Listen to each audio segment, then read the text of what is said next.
Heureuse de vous retrouver pour ce nouveau numéro de l'invité du jour. Je reçois Monsieur Antonin Raoust. Il est attaché de coopération, gouvernance, développement de l'ambassade de France au Gabon. Bienvenue sur notre plateau. Merci beaucoup, merci de votre invitation. Je vous en prie. Alors, Monsieur Antonin Raoust, nous avons été interpellés par l'annonce mardi 10 décembre du programme Accompagner et renforcer la société civile gabonaise par implémentation d'un centre de recherche, action et le lancement d'un appel à projet. Nous allons ensemble le décortiquer. Vous êtes d'accord ? Avec plaisir. Voilà. Alors, le premier point que nous avons choisi dans la première partie du programme pour le Gabon, proposé par la délégation de l'Union européenne et l'ambassade de France ainsi que son partenaire technique, l'Institut français, propose d'implémenter donc un centre de recherche. Comment cela compte-t-il se mettre en place concrètement ? Oui. Je vous remercie de poser cette question. En fait, nous avons en partenariat étroit avec l'Union européenne, qui apporte des financements importants. Nous avons le souhait, Union européenne et ambassade de France, de renforcer notre connaissance de certains secteurs de la société gabonaise, et notamment tout ce qui est informel. Certains secteurs, c'est-à-dire ? Mais on pense à l'artisanat, on pense au développement durable, on pense au numérique, parce qu'il y a des dynamiques qui sont là, qui sont fortes au sein de la société, mais qui ne sont pas forcément formelles, dans le sens où il n'y a pas forcément de statut, où il n'y a pas forcément d'existence légale. Donc l'idée, c'est d'accompagner et d'outiller ces secteurs ? Voilà, c'est de les comprendre, de bien les connaître, pour pouvoir proposer des appuis techniques et financiers adaptés à chacun de ces secteurs. Alors, pour avoir longtemps travaillé avec les associations, de quoi la société civile gabonaise a-t-elle besoin pour être dans les normes ? Pour être dans les normes, ça dépend du droit gabonais. Je dirais davantage que cette société civile, elle est vibrante et elle prend des formes extrêmement variées. Elle est multiple. Cette société, elle est extrêmement dynamique et je pense, prenons un exemple, les tontines. Vous imaginez un petit peu le dynamisme des tontines ? Tout à fait. Ça fait des mécanismes extrêmement bien organisés et ces mécanismes-là, on pourrait éventuellement voir comment les appuyer ou pas d'ailleurs, enfin ça dépendra. Mais cette société civile, elle n'est pas uniquement réduite à l'état d'association. Et ça, c'est vraiment le discours qui est porté par l'Union européenne et par l'ambassade de France. Cette société civile, c'est une multitude de personnes, une multitude de profils, une multitude de dynamiques. Et c'est toute cette variété-là qu'il faut respecter et qu'il faut apprendre à connaître le mieux possible. Voilà, donc en tout cas, pour synthétiser tout ça, l'idée c'est d'apprendre à connaître et comprendre justement tous ces secteurs, de sorte à les accompagner comme ils le devraient, et qu'ils aient un réel impact finalement sur la société. Oui, nous sommes en appui. La société civile, pour l'Union européenne, c'est un point important d'accompagnement des actions de proximité, de terrain, et l'ambassade de France suit l'Union européenne. Alors, le second aspect que vos partenaires et vous comptez mettre en place, c'est l'appel à projet Azobé. De quoi est-il question concrètement ? Et c'est un nom peu connu. Pourquoi l'avoir choisi ? Alors, le nom Azobé, parce que chaque appel à projet a un nom, mais c'est le travail qui a été effectué par des apprenants de l'école 241. Je ne sais pas si vous vous rappelez de ce projet, qui était un projet mené sur financement PISCA à l'époque, un acronyme, et qui consistait à appuyer une école de formation dans le numérique. Et ils ont fait tout un travail lorsque on parlait de cet appel à projet à venir, et ils ont imaginé un logo et un nom, Azobé. Alors c'est un arbre que l'on retrouve au Gabon, et c'est un arbre qui a des qualités extraordinaires, et c'est des qualités que l'on veut revoir dans tous les projets qui seront portés. Dans tous les projets qui seront portés. Voilà. Cet arbre, il est solide, il est durable, il est imputrescible. C'est ça que l'on veut voir apparaître et ce que l'on aura à accompagner comme projet porté par les dynamiques de la société civile gabonaise. Très bien. Alors, 3 axes ont également été choisis, à savoir le numérique, le développement durable et l'artisanat. Une fois encore, Antonin Raoust, pourquoi ce choix finalement ? En fait, on s'inscrit avec l'Union européenne, et c'est l'Union européenne encore une fois qui finance, on s'inscrit dans une dynamique qui a débuté en 2017, où il y avait eu des premiers appels à projets sous financement français, PISCA on appelait ça, et on avait eu 11 projets. Et sur ces 11 projets, il y en a qui ont très très bien marché, touchant notamment à l'artisanat. Il y a un projet de création d'une Chambre nationale des métiers. On est au service, en coopération, en appui étroit avec le ministère gabonais en charge de l'artisanat dans ce domaine. Et donc c'est un secteur extrêmement porteur qui représente 80% de la population active du secteur privé au Gabon. Oui. Et donc on est heureux et qui a un réel impact économique aussi sur oui, c'est économique de proximité. Quand on se lève le matin jusqu'au moment où on va se coucher, on rencontre énormément d'opérateurs économiques. Pléthore d'artisans. Donc ça, c'est un domaine que l'on souhaite continuer à investir. Et en parallèle, vous avez la question du développement durable, de l'utilisation des matériaux locaux pour créer des chaînes de valeur en appui à ce domaine de l'artisanat. Et le numérique, le Gabon a une politique extraordinaire dans le numérique. Alors, on a la fibre optique. Moi, j'ai une meilleure connexion à Libreville. Quand j'appelle mes parents sur WhatsApp, ils me reçoivent moins bien de leur côté que ce que je ne les reçois de mon côté. Ouais, j'ai une connexion qui est...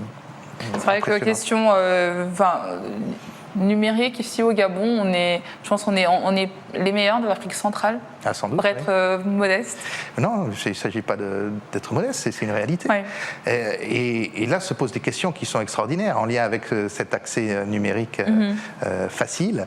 C'est est-ce que l'on va développer une économie numérique de service au niveau du Gabon? Et alors ça se développe, vous avez des acteurs qui sont là, qui sont extraordinaires dans la formation, dans le développement d'applications spécifiques, mais aussi ce que l'on voit au Gabon, grâce à cet écosystème particulièrement favorable, on voit de plus en plus des acteurs qui viennent s'installer au Gabon, qui ne sont pas forcément gabonais, pour pouvoir, depuis le Gabon, travailler dans la sous-région et même jusqu'en Afrique du Sud.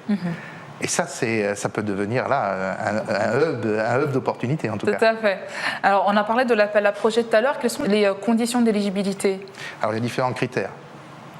Je les ai présentés là, ce matin à l'Institut français du Gabon. Vous avez des critères qui varient entre... D'abord, on va essayer d'ouvrir au plus d'acteurs de la société civile possible. Donc les associations, les fédérations, les confédérations, groupements d'intérêt économique, les ordres professionnels, je pense à l'ordre gabonais des architectes, des géographes, etc. etc. Et donc on va essayer d'ouvrir le plus possible. Mais il faut quand même que ces acteurs-là aient une existence formelle. Ça fait donc le jeune du quartier, par exemple, ou pas forcément, qui est intéressé par cet appel à projet, doit prendre attache avec une association pour pouvoir y participer? Justement, pas qu'une association. Ça peut être une fédération, une confédération, un groupement d'intérêt économique, ça peut être un ordre professionnel. En tout cas, pas de manière individuelle. Il ne peut pas y participer de manière individuelle. De manière individuelle, c'est compliqué parce qu'on n'est pas une banque. C'est-à-dire qu'on ne peut pas prêter à des opérateurs privés pour qu'ils développent. Il y a tout un écosystème bancaire qui est là pour ça. Nous, on est là vraiment en appui pour appuyer des dynamiques collectives qui ont du sens et qui vont s'inscrire dans les domaines du numérique, du développement durable et de l'artisanat, qui vont s'inscrire dans la durée. Donc pour ce jeune, en tout cas, qui est intéressé, il faudrait qu'il prenne attache avec une fédération, une association pour pouvoir participer concrètement à ce projet. Voilà, il faut qu'il vienne. S'il a une entreprise individuelle, il peut se grouper avec d'autres entreprises pour former un collectif. Et à ce moment-là, bien sûr, il peut postuler. Mais à titre individuel, non. Oui, c'est beaucoup plus compliqué. C'est plus compliqué. Alors, sur quoi seront jugées les fédérations et les associations qui participeront à cet appel d'offres? Je veux dire, en termes pour bénéficier de cet accompagnement. Ce qu'il faut voir, c'est que c'est ouvert à tous. Donc vraiment, on souhaite que le plus de porteurs de projets possibles viennent. Il y a des conditions pour pouvoir... Il faut être formel, avoir une existence formelle. Et ensuite, il faut prendre en compte les axes prioritaires, donc développement durable, numérique et également artisanat. Et enfin, il y a des thèmes transversaux, la question du genre, la question de créer des partenariats, parce qu'on souhaite aussi qu'il y ait des créations de partenariats avec des acteurs, par exemple, européens, qui puissent avoir comme cela des échanges qui se créent dans la durée. Donc, en termes d'années d'existence? Généralement, il faut avoir un petit peu d'existence, mais ça dépend. Ça dépend de la capacité des membres de ces associations à bien maîtriser la rédaction d'un projet, à bien poser sur le projet et à convaincre par rapport au projet qui sera porté. Alors, si l'on perçoit cet appel à projet comme un concours, je ne dis pas forcément que c'est le cas, alors combien de projets vous êtes prêts à accompagner? Alors, c'est pas un concours, parce qu'il y a beaucoup de concours sur la place, avec des gens qui reçoivent des financements, parfois jusqu'à 10 millions. Nous, c'est vraiment des financements pour les porteurs de projets entre 10 et 39 millions. Donc, on est vraiment sur la frange d'élévation, si vous voulez. Et là, on a une enveloppe globale donc financée par l'Union européenne que nous mettons en œuvre, qui est de 400 000 €. Donc un peu plus de 260 millions de francs CFA. Donc on peut accompagner 10, 15 projets. C'est pas, le nombre de projets sera dépendant de l'enveloppe globale.